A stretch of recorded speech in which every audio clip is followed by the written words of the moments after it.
Hello, welcome to Alphabet Suite, podcast for the Prince Songbook. There are hundreds of songs to choose from. You have chosen Two Nigs united for West Compton. All right. That's not the intro, bro. No. All right, go ahead. Well, I got to stop laughing now. Now, see, look at you. All right. So here we are again with another episode of Alphabet Suite. And we still haven't changed our clothes. Because we're still, dude, it's the same day. How do you know? How do I know? Because I've been living it. Well, let's do this. It doesn't matter. I got deodorant on. So what more do you need? All right. You know, do I need clean clothes? Do I stink? No, I don't smell you, man. You're good. Okay. Yeah. Well, I smell you.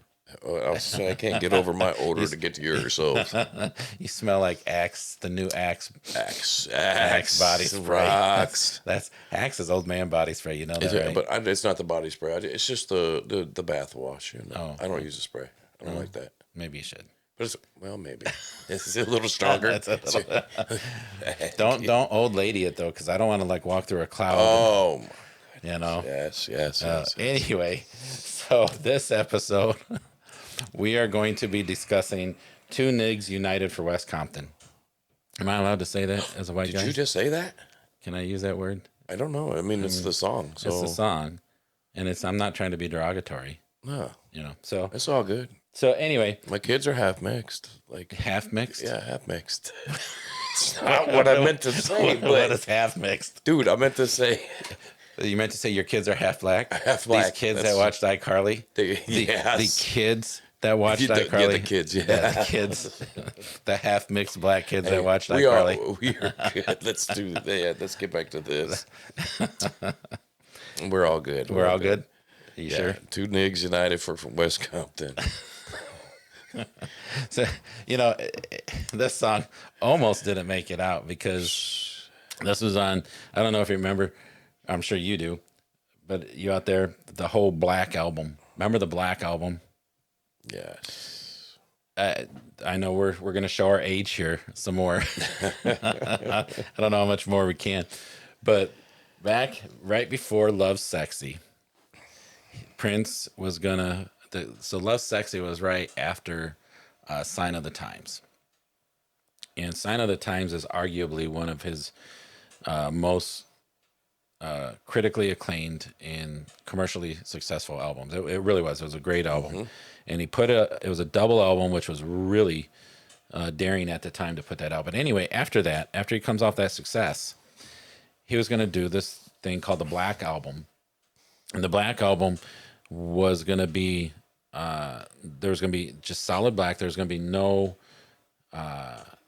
writing on it. There's going to be no indication of who it was, what it was. It was just going to solid black, and on the back would be the list of songs. So you wouldn't know the artist. You wouldn't know. I mean, technically, the Black Album is just what they called it. There was no name to the album. Right. It was just the Black Album. And at this time, he was hooking up with Ingrid Chavez. I like her. Yeah, I know you do. Yeah, you had a thing for her. I did. She was sexy. Yeah. So, and they were, now, these are just through research and stories we've heard. So please, if we're wrong, let us know, because we don't want to mislead anyone on this. So if we start telling stories as we have heard them through the years or read on them, and you're like, no, that's wrong, let us know, because we definitely do not want to mislead anyone. And Ingrid, if this is incorrect, don't sue us. Yeah, well, one thing that's definitely correct, you were sexy. Just know this. Okay. Had to have her know, She's got to know that. She may say it. She may She'd say be like, it, "Well, she may be like, oh, well, that was nice of him. Yeah, look at that old You fat think white so? man. Oh, that old fat white man. He thought I was sexy. Yeah. So Ingrid was with them, and there was something, I can't remember specifically, but there was something going on with how she felt this album was too dark, and kind of talked to him about it. And then he felt like there was more of a negative vibe and that it was evil. And so after they had already printed up they had already pressed everything and was getting ready to distribute it. Some of them actually did get distributed like overseas because they always ship them first so they can release them at the same time. Right. So after they did all this, he decided to pull it. He himself, he's like, nope, I don't want that out because it's not me. It's not. It's like, I don't know if it was some evil entity that took him over to write. I don't know. I don't remember the whole story. So he himself paid Warner Brothers to destroy all the copies of this album, and then he created Love Sexy, and Which was also a great album, but it was very positive. There was a more positive energy and a more positive flow. Totally different. Than the Black Album. Yeah. So the only song that survived from the Black Album and made it to Love Sexy is When Two Are in Love, and we'll talk about that when down the road when we get to it. But so this song was one of the songs on the Black Album, and it almost didn't see the light of day until I want to say, when was it? Because it was finally released. Let's see, when did it actually get released? I had it on here. So 1994 is when it actually got released, and it was supposed to get released in 87. That took a big, long wait. Yeah. So 7 years after it was actually recorded, it finally got the official release. And I'm pretty sure that it was just released to help fulfill his contract with Warner Brothers, because he was fighting with them at that time. Yeah. You know, trying to get out of his contract and get the rights to his masters back and everything. So I'm pretty sure that this album was part of that. Just here, you just release it as another album.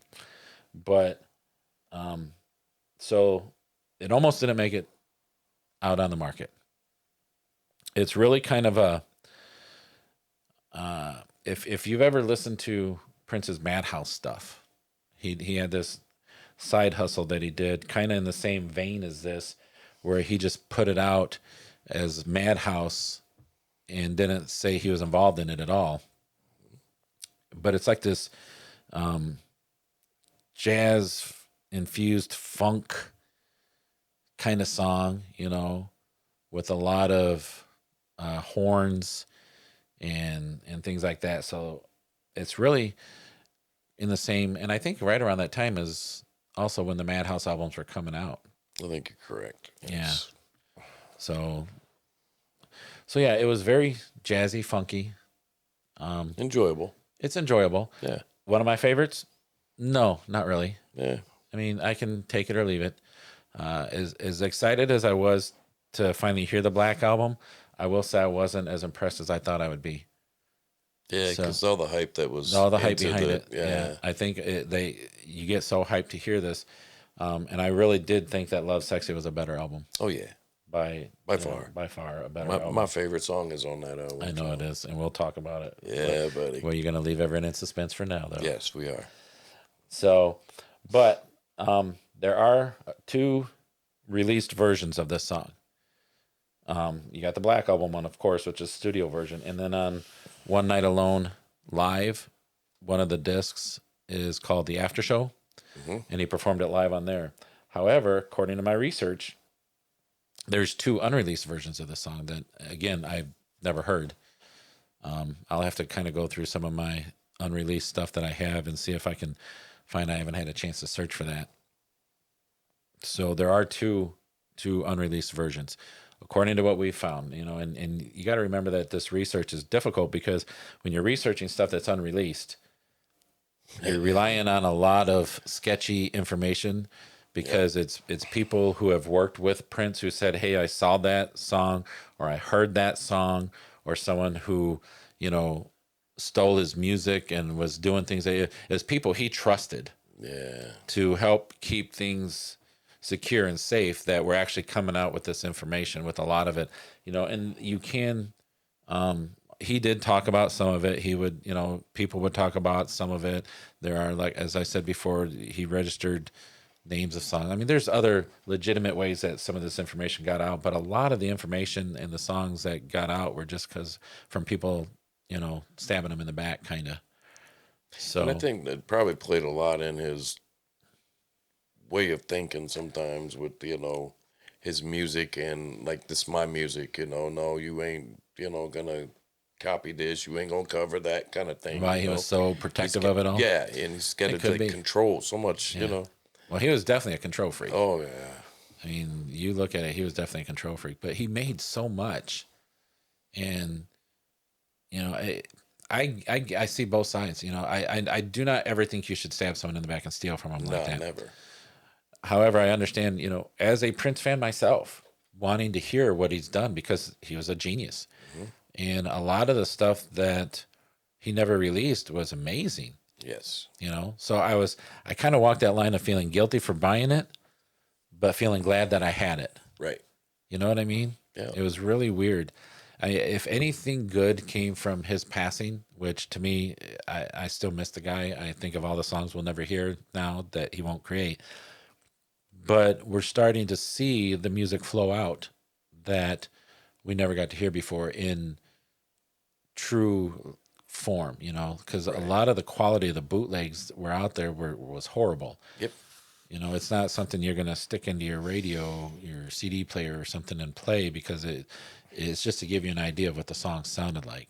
Correct. But now they're going through and they're mixing them and mastering them and releasing them. And so you get good versions of it. So that's, if anything good came from his passing, it's that we're seeing what's in the vault. And he knew. I watched an interview with him one time on The View or something like that. And they asked him about his back catalog and if he was ever going to release it. He flat out said, he's like, I will never do it. However, I'm sure somebody eventually will.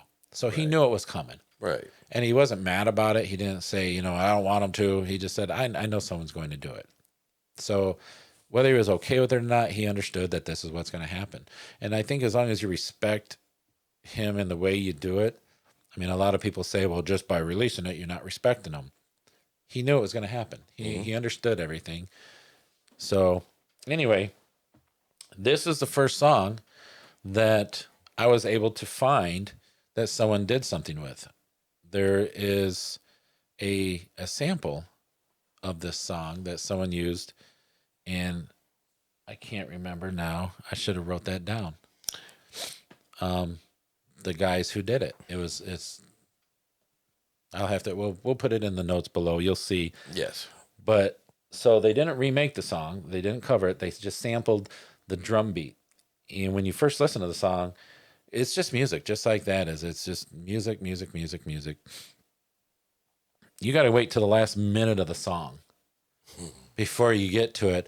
And then like the whole last minute of the song is the drum beat from the last like minute of Two Nigs United for West Compton. So you got to get through a lot of music. Yes. To get to the sample. But trust me, it's there. And it's worth it. I enjoyed that. Did you? Did you enjoy that one? I like that. I was unsure of it. Really? Yeah. I it's not something I would like pick up to play. I might, if it's on, I might not change the station. Right. But I don't know if I'd ever say, ooh, let me listen to that version of it, Yeah. So, but again, maybe it'll grow on me. Who knows? It'll grow on you. It'll grow on me? Like that. Like a fungus? Yeah, like a fungus. So, yeah, so there you have it. That is our episode on Two Nigs United for West Compton. Anything else you want to say?